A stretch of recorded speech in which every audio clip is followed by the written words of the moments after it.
Ram Dass, welcome. Thank you, Michael.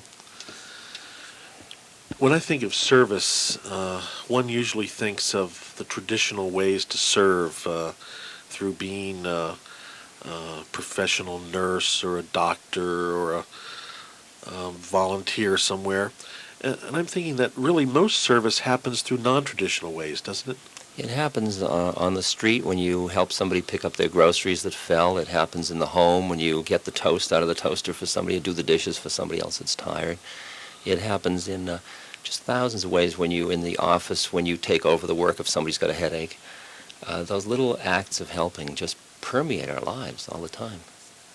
How do they affect us in a positive way? Because I think mostly we kind of take those for granted. We don't really think about them. I think that's the beauty of them, that they're taken for granted. They're nothing special. I think helping that's really good helping isn't this big deal that you're helping. It's just part of the natural fabric of society in which you just naturally and spontaneously reach out through that unitive identity with other people, because you empathize, you know what they're feeling like.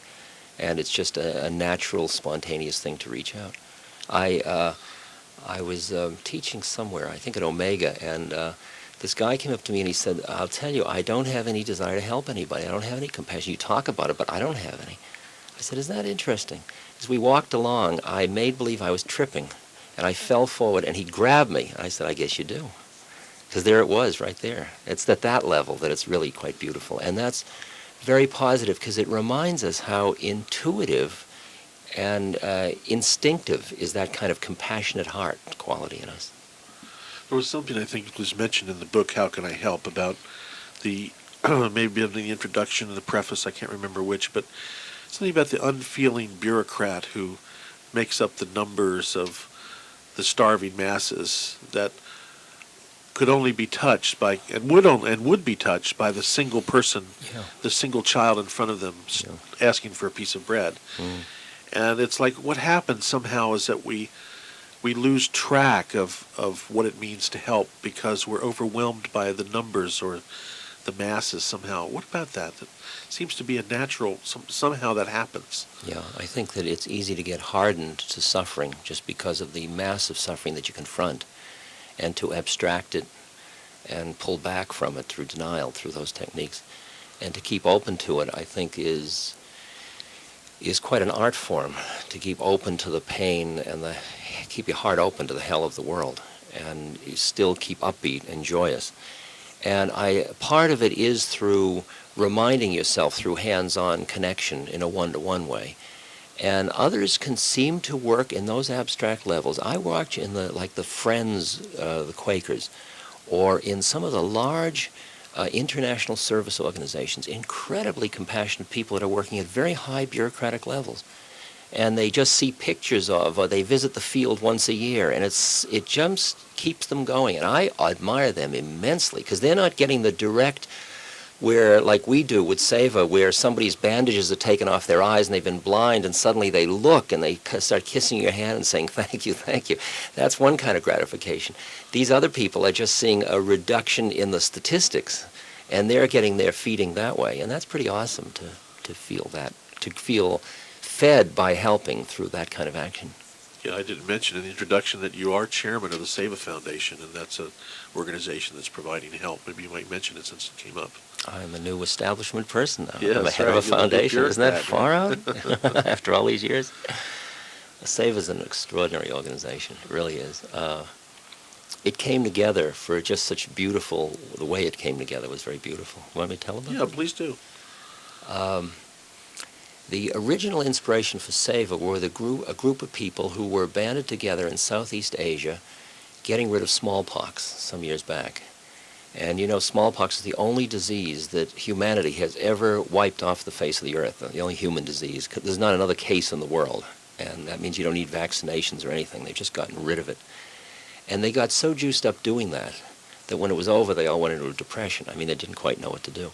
And these were doctors with WHO, people like that.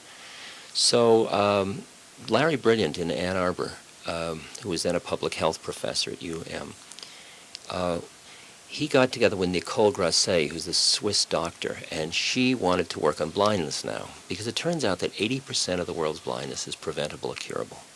Most of it is cataract, and people can be cured of that kind of blindness in a mobile eye camp in 10 minutes for $15. And some of them die or go the rest of their life with no operation. The average life expectancy of somebody that's blind in a third world country is 3.5 years. Okay. So Larry brought together a group of his friends from different scenes, and he had been part of the hog farm in the 60s, so there was Wavy Gravy. He had been with my guru in India, so there were people like me and Mike Jeffrey. There were people from the CDC that he'd worked with in World Health Organization, people from the university community. And he brought us all together as a board, which was a very far-out thing to do. I mean, because we couldn't figure out what we were doing together until we realized we all love service. And the board meetings are like group encounters because we're trying very hard to make the means and the ends of one piece. The way we serve as much as that we do serve, because there are a lot of service organizations in the country. But an example a couple of years ago, Larry said, well, we really ought to have an endowment to cover our overhead, because overhead is a big deal in charities. You know, what percentage goes for overhead? Because in big charities it gets pretty high, 30%. Something like that. So he set up a business to cover the endowment. 2.5 years later, we have a $2 million endowment, so that every penny of our overhead and fundraising costs is covered by our endowment, so that all the money that's given goes directly into field, which is really unusual for a foundation. And the company that he started was a software computer company working in networking, in computer networking, and conferencing and solving problems through conferencing. So now the whole foundation, like I do my chairman of the board routine from my bedroom on a computer. The board all meets by computer every day. We make decisions. We have continuing meetings. We only get together twice a year. And yet we're in a day-to-day decision-making context at the hour you feel like going on, at midnight or 2 in the morning. And the company's Neti, and it's on the Vancouver market. And that's all come out of SAVA, really. And that's one of the things. Amazing. Then we found out that we could only Nepal, which is where we started our blindness project, and India, where we're doing it also, could only absorb our money so fast. And we're doing very well because we've got people like the Grateful Dead backing us and the United Way. I mean, that's that interface, Yeah, which right. is really far out to have those two guys together. Right.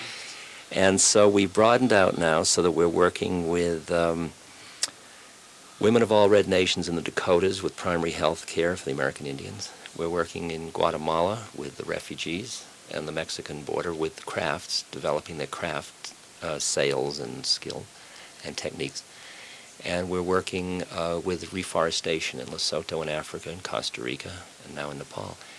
And the one other thing we're doing is we're setting up local groups around this country of like a Sangha or satsang or a fellowship of service, like SAVA groups, where people can have the same rush that we get from doing this kind of stuff, and they can do whatever they want. We just sort of help them coalesce, come together. Sounds great. Yeah, it's Sounds a nice spirit. It's a nice spirit, and it's a very creative kind of enterprise, and it fits in with the feeling we have of that joy, that feeling that if you think you can get high and be happy by denying the suffering of the world, you can't, because you have to put juice into the denial process. That's what America does a little too much of. Because it's an island, it feels somehow it can have an island mentality, but it's really the bell tolls for all of us in this world now. We're going to continue our conversation with Ram Dass and our exploration of service and helping in just a moment.